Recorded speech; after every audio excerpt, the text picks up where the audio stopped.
Oh, Edna with Living Reality Dreams, life coaching here. And so I am celebrating the publishing of my book with you by getting on and talking with you for 30 days. Today is day 15, halfway through sharing with you what my book is about. And one of the things that it's about living your intuitive genius and tapping into yourself in order to heal all parts of yourself, your body, mind, and spirit. And, part of healing is about learning to be merciful, right? Being forgiving. Mercy heals the resentment, the judgment, and the blame that we may have towards other individuals that may have hurt us. So one of the things that I practice is when I do feel hurt, first of all, you have the awareness that there's something going on where this person hurt you for whatever reason, right? Something they said, something that was done. And then you realize that this person is different than what their actions are. So this person is actually, a human body, a spiritual being in a human body. And we all have situations sometimes where we don't act as we would love. So having the ability to recognize that the actions that others do that perhaps appear to be against us, they're really not against us. It's always about the other person. There's a saying in Spanish that says, Cada Cabeza es un mundo. And what that translates to is, every single mind has a whole world inside of it, right? There's a whole world inside of it. And it's true. We all live from our own reality. We all have our own perspective, comes with the reality that we have. And it really has nothing to do with anyone else.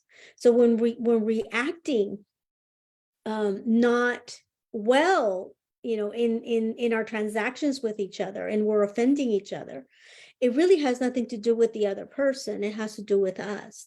Perhaps that person said something, and then that in itself brought on some feelings, some hurt, some fears, and then we hurt, and then they hurt, and it's a vicious cycle, right? So why not decide for ourselves that we're going to start living from turning into mercy, and really being more merciful to ourselves and to other people. So I had coffee with a friend of mine this weekend, and she was telling me about her daughter-in-law, and how her daughter-in-law and her don't have a really good relationship, because she extends her hand, and the daughter-in-law rejects her. So as I'm listening to this, what it felt like to me is that the daughter-in-law is perhaps feeling inadequate with the family. She's perhaps feeling, that she doesn't belong. So what she was describing as, that she's against her as a mother-in-law, it really seemed to me like she was fearful to extend a hand to be part of the family. So I gently reminded her that we all have our place from when we're watching the world, we're watching everything else, and that's how our reactions go, right? So when we meet somebody that for whatever reason we're is not acting in the way we would love,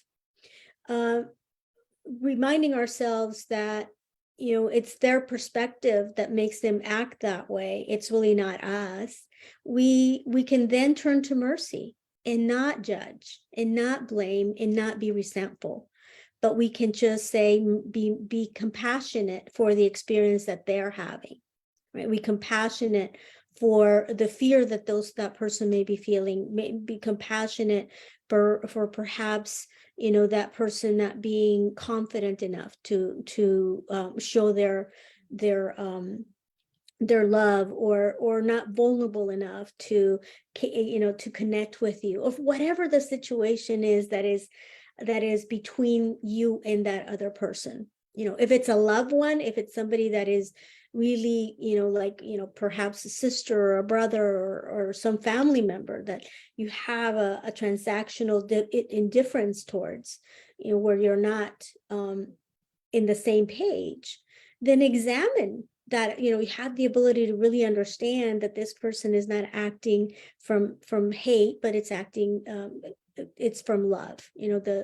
I believe it's the Course in Miracles that says that there's only love and fear, and everything is actually a demonstration of love. When we are in fear is basically our desire to be loved, and when we're acting in love, then it's it's actually what we're here for, what we are meant to be, who we were, and we've forgotten in our upbringing that's who we were when ego took place, and it took part of ourselves into other emotions.